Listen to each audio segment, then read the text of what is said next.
support the President of Liberia to make sure that this act is sent to the National Legislature for enactment. Because it will definitely have to give the Bureau of Corrections and Rehabilitation to enhance their performance and be able to keep society protected from people who are criminally minded. Again, thank you very much, and we hope that we can move this forward.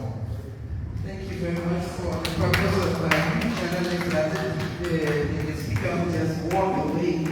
Yes, Mr. Cesar Griffiths is also the founder of Liberian National Law Enforcement Association. That organization which gave birth also to Liberia, Liberian National Female Law Enforcement Association. At this time, we will call on the Minister of Justice for the Okay, so we just, before that, that's what was I apologize for that. We'll call on our own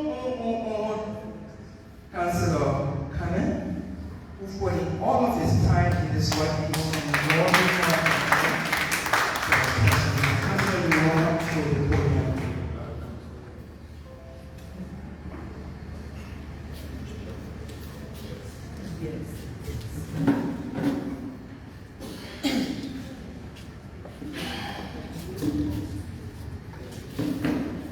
Let me preface my comments by thanking the authorities of what is now or what is still the Bureau of Correction and Rehabilitation, and then to our partners who supported this effort. I also like to thank all of you for your participation in this exercise. I've repeatedly said that in the criminal justice highway, and or what would be referred to as the criminal justice, the organs of the criminal justice system, the Correctional Bureau has been the most neglected. That is the correction, the courts, the police, corrections, and the court. The correctional section has been the most neglected. It is for this reason that I thought that it was important that we participate with all our efforts in ensuring that this exercise comes to a fruition. You will bear with me that no one person, no one institution can make laws. It requires a combination of effort and ideas to ensure that you have the right program. So, what we've done is to conclude the general discussion, which we refer to as validation. But of course, it would require some additional work, dot our I's, cross our T's, and make sure that we do complete edits of the instrument that we just concluded. I would expect that with this exercise and the intended purpose of creating an independent Bureau of Correction, the government will see the need to make it very, very efficient. Now you can see that the correctional institution needs to be supported more than ever before, given the challenges that we have in society, especially dealing with an increase in crime rate, dealing with the number of inmates, and the number of persons that need to be rehabilitated. So because of this pressing and emerging issue, it is important that we rally support to this institution so that they can help us not only in keeping custody of our inmates, but also helping the rehabilitation of inmates, which is even more important than just holding people in a cell. Without much ado, I'd like to finally say thanks to all the participants who have participated in this participation. Thank you. Thank you very much. So this time we want to go on a very illustrious young man who's putting a lot of his time in corrections, and he's right here with us. We will be hearing from him, but we want to take this time also to hear from the legislature. So we have a representative. Yes. Anyone okay? So,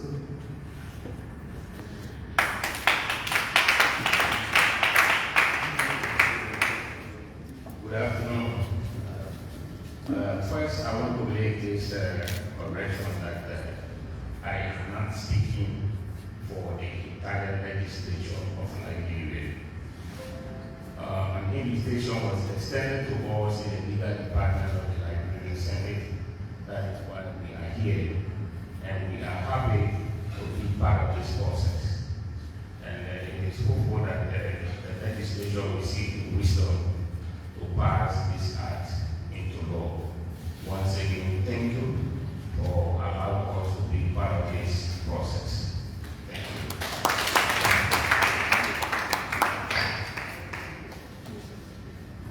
okay, so it's Anthony Joseph Lee from the legal section there at the House. Without much ado, we want to call on Honorable Eddie Talwale, who is currently serving in the position of Assistant Minister for Corrections and Rehabilitation. Thank you. I'd like to use this moment to extend my gratitude to Laverne Law Reform Commission, Councilor Barker Cannon, for the tireless support towards the reformation of our BCR Act.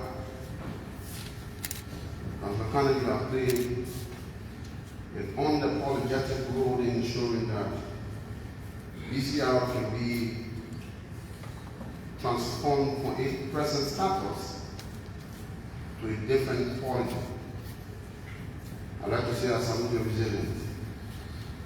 I also like to recognize and appreciate the Ministry of Justice with a particular emphasis on the Department of Qualification, represented by Anthony Eben Michel, who have done tremendously well to ensure that BCR Act is also taking a different shape.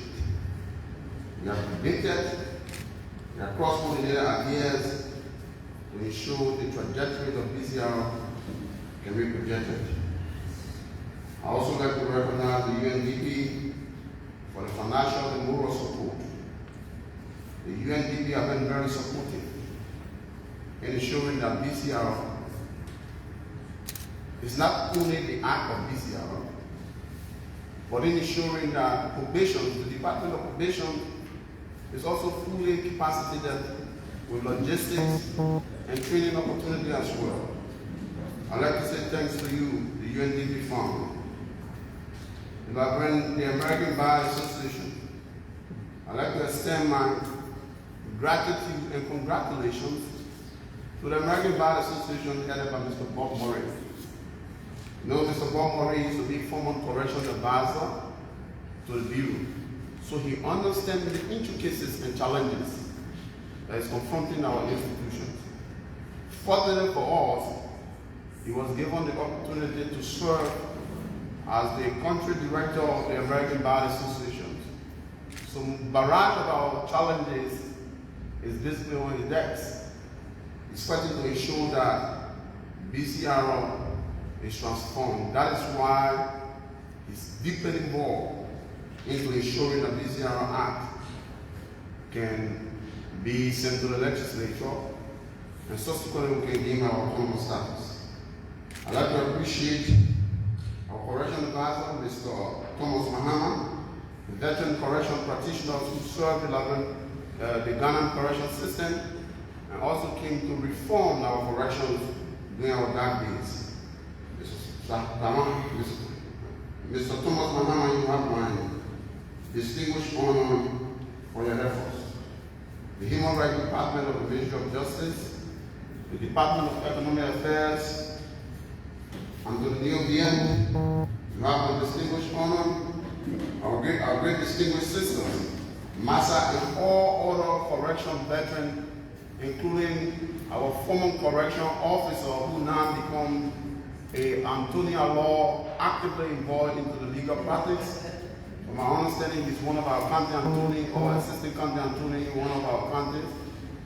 I say I salute you for your support. I'd like to salute the national legislature headed by the legal department from the House of Representatives that is deeply involved into ensuring that this Act is submitted to the lower house. The legal team was fully represented to that of the Senate. We're also involved to ensure that we dot the I and cross the T when it comes to the legal questions and the legal argument with respect to the BCRI. On this note, I'd like to appreciate Councilor Frank Musa Dane, the Attorney General of the Republic, the Minister of Justice for his holistic support in ensuring that BCRI obtain autonomous. You know, it's very difficult to have a sensitive entity within the structure of the Ministry of Justice seeking autonomy, and to just give the blessings and go ahead is not an easy thing. That has to do with the political will. But Councilor Dean has mustered the courage because he knows the challenges that is confronting our institution. That is why he has given his full support to ensure that this year obtains autonomous status. Today we want to say to the public and to the national legislature, the teams of architects have constructed, have resolved, have pointed all of the necessary legal questions and legal debate to today's documents. We are seeking and craving your indulgence to ensure that this act is expeditiously passed for the general welfare of our people and our country. As you may be aware, that the Bureau of Corrections and Rehabilitation is the third component of our Liberian criminal justice system.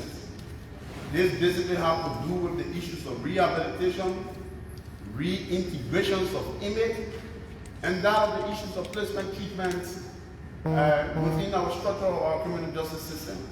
So we play a very vital role with the spectrum in respect to justice and security. If we blind our eyes to the issues of corrections, the issues of criminality and recidivism, we'll be at its peak. Today, if we were to do a retrospection of our prison statistics, we got to realize that 85 to 90% of our prison populations are recidivists. That clearly means that the fundamental principle of corrections is not fully being executed. They have to do with the issues of rehabilitation.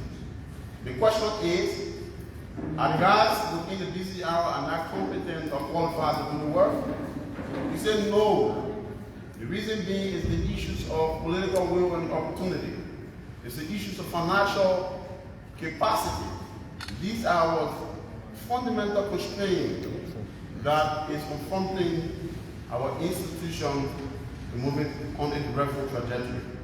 Today, we have made a historical mark in ensuring that this Act will be submitted to the national legislature, and we know very well that the President will see the wisdom to ensure that the legislature will pass this law and BCR will obtain its semi-autonomous status for the general welfare of our population.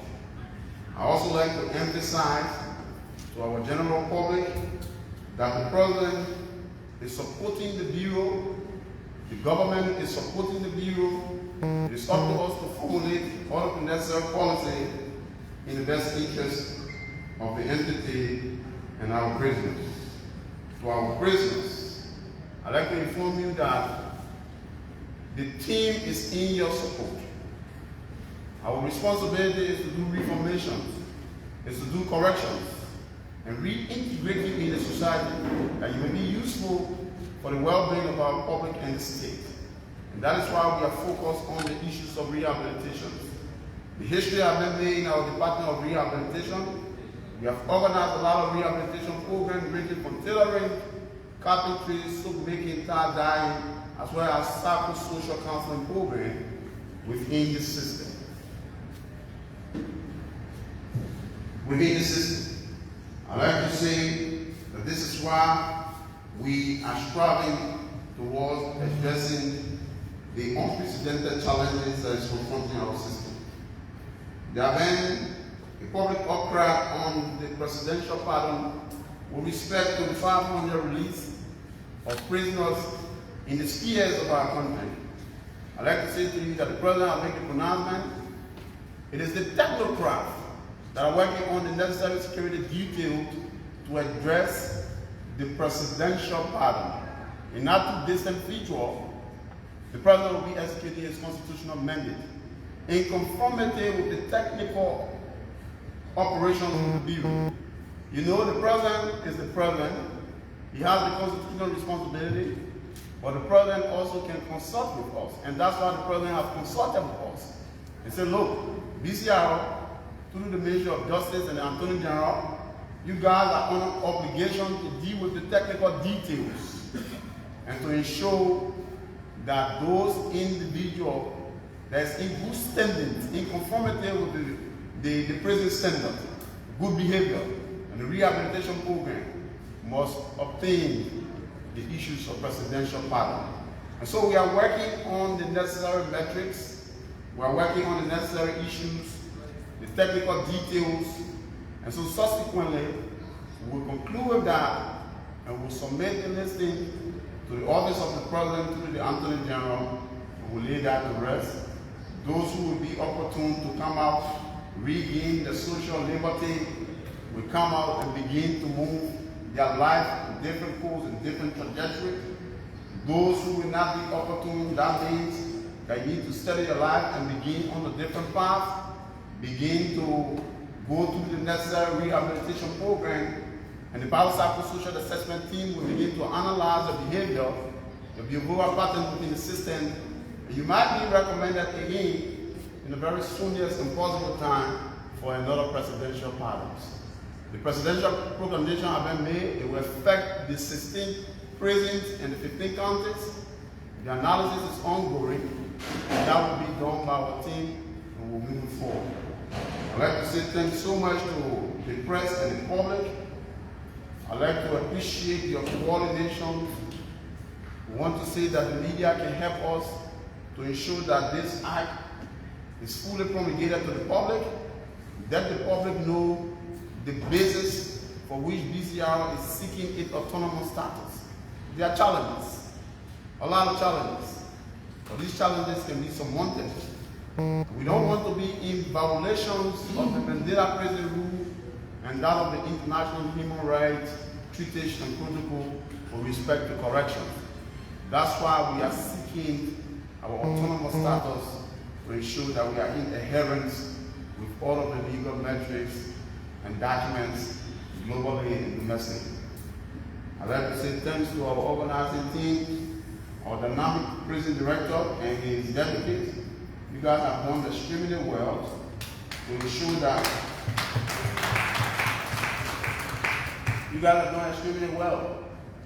that we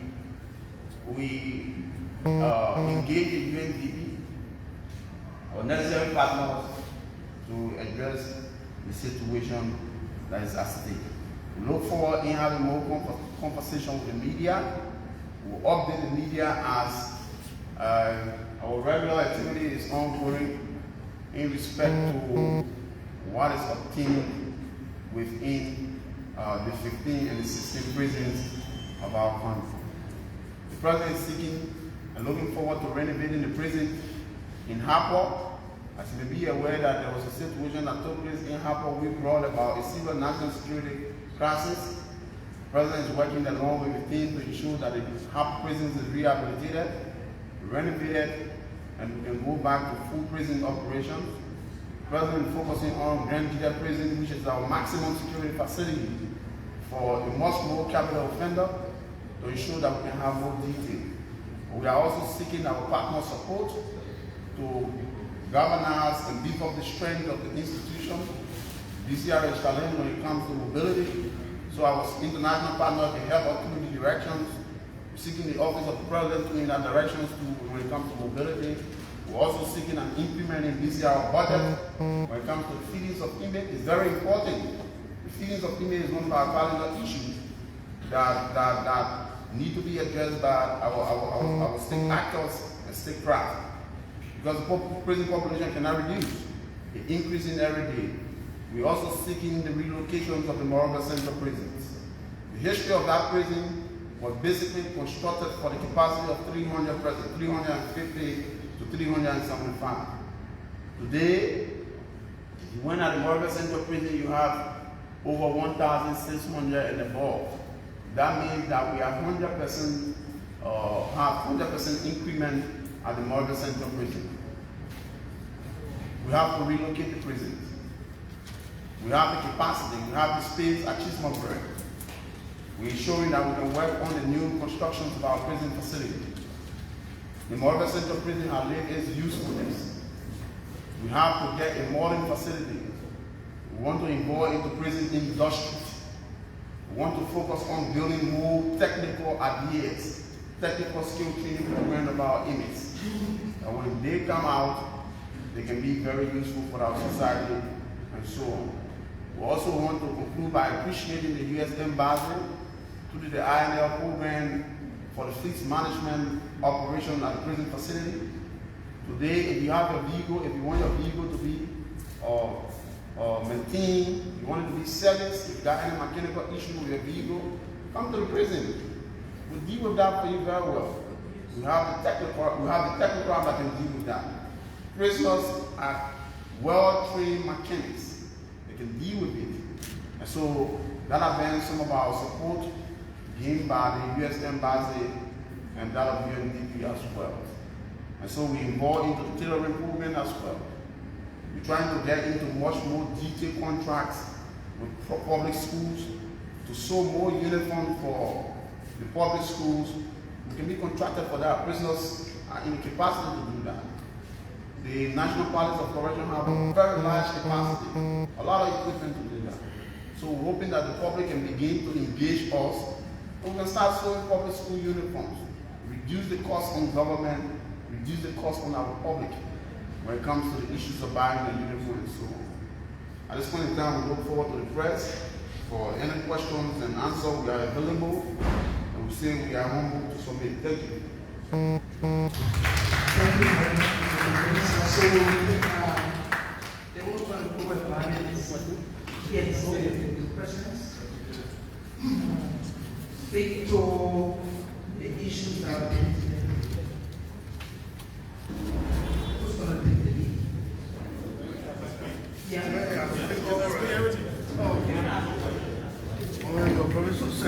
Thank you very much, Honorable. I'm Cyrus Nama. I work for the small group of companies, 155 Super.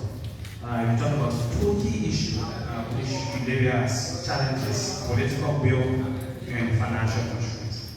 What's the assurance if you move to autonomous agency? What's the assurance that you will get these things done so that you carry on your work successfully? We have very clear assurance that with BCR is autonomous, first thing we'll have a political will from the office of the president. Most of our challenges is basically tailored towards the bureaucratic structuring of the Ministry of Justice. BCR is under the ambit of the Ministry of Justice. So if you want blood, for example, for prisoners who is lying down at JFK, that means you must write through the administrative chain. If we are autonomous, we will have no bureaucratic proceeding. Basically, we'll go directly through the Bureau of Corrections. So we will have the political will from the president, and we will also have the support from our international partners. They will support us directly instead of engaging the Ministry of Justice before you come through the chain. And that's how it will work. So we'll have the political will. So, the Minister of Government from Ecowas, and you talked about relocation of the progressive prison, when you said this, they took prison of the things that you part of all this capacity, the regional center for Now, can you tell us the status of this relocation plan? What is the status of the construction at Chisholm? So presently we are in the next stage. We are working on the technical details. The government is engaging now partners to ensure that they can begin with the construction of a new prison facility. And not just that, that will not just be a prison, an ordinary prison. It will be a prison industry that will contain all of the elements of prisons, all of the elements that contain international best practice when it comes to prison. And so we have had a lot of international partners who have come. We're in conversation, drafting all of the necessary policy documents, drafting the plan to ensure that we can begin to work on the construction of our new prison facility at the Chisholm Break. So that is in the work. The president will also be giving a budgetary support towards that angle. The government is very keen because the issues of Moreover Central Prison is a very critical issue to national security to the president. So the president is focused on that. Hopefully the president will be coming through the Ministry of Finance to have allocation, allotment in the budget that will complement whatever international support that will come towards the construction of our new prison facility. So it's in the work. That will be done very soon and expeditiously. Thank you very much for that. We want to say we will take for the last remarks to bring this to a closure. Call on Anthony Abraham Michelle, who is the Assistant Minister of Justice for Codification. One of the champions behind this document. Thank you. Much has been said, but we'd like to thank the Assistant Minister for correction, for his detailed presentation and remarks here, particularly touching on all of our partners, professional colleagues that came to partner with us to finalize the validation of this draft LCS Act that has been lingering for a very long time. We'd like to say thank you to the Attorney General, the Minister of Justice, Councilor Franklin Zagay, the Deputy Commissioner, the Deputy Minister of Justice for Codification, Honorable Yanti Twan, who have been working very closely with the Bureau of Correction and its new leadership, very dynamic, as you can see. The impetus that went into the finalization of the validation and the validation of this act has been due to the kind of interest and dynamism of the leadership of the Bureau of Correction, led by the Assistant Minister and his team of experts.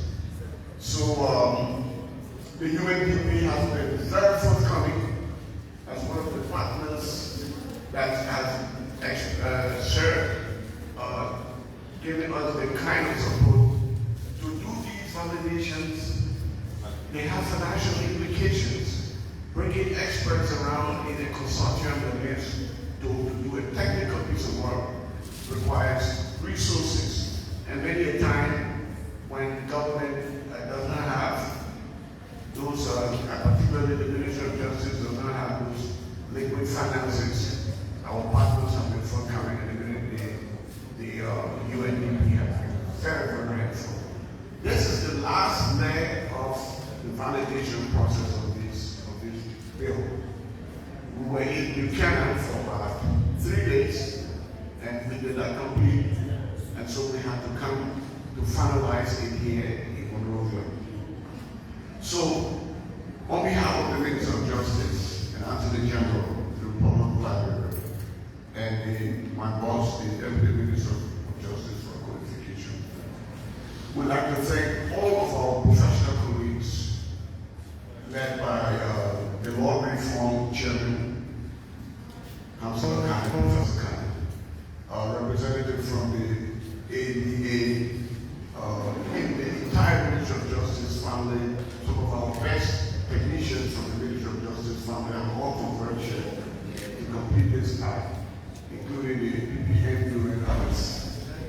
everybody's division. So, ladies and gentlemen of the press, what has been said, the Assistant Minister for Rehabilitation has given you an elaborate remark punctuating the conclusion of these exercises. But we just want to thank you and say we're very happy. Procedurally, the action here, this draft, will go back and do a final technical review. And then it will be submitted to the Attorney General. The Attorney General will subsequently submit the act to the cabinet through the office of the President, to the President. And then the President will then submit this proposed bill to the National Legislature for final enactment into law. You know, lawmaking is a very tedious process. As others have said, it encompasses all the professional inputs of relevant actors concerned. But we are very, very happy that the Bureau of Correction, when she attains her status as a semi-autonomous agency, like the police, immigration, and other law enforcement agencies, the Bureau of Correction will be in the position to properly run correction and rehabilitation programs as part of the justice system. Don't forget, rehabilitation and correction are very critical components of the justice system of every country, including Liberia. And we need to pay that kind of attention as a government and as the Ministry of Justice to correction, so that access to justice, access to justice become a major component of our human rights records and standards. We'd like to thank everybody for coming. God bless you and thank you very much.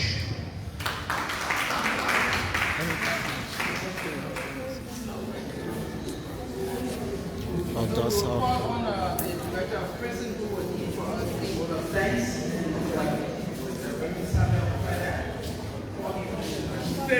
Just before I give the vote of thanks, I think there's a very important aspect that has to do with an announcement from the UNDP.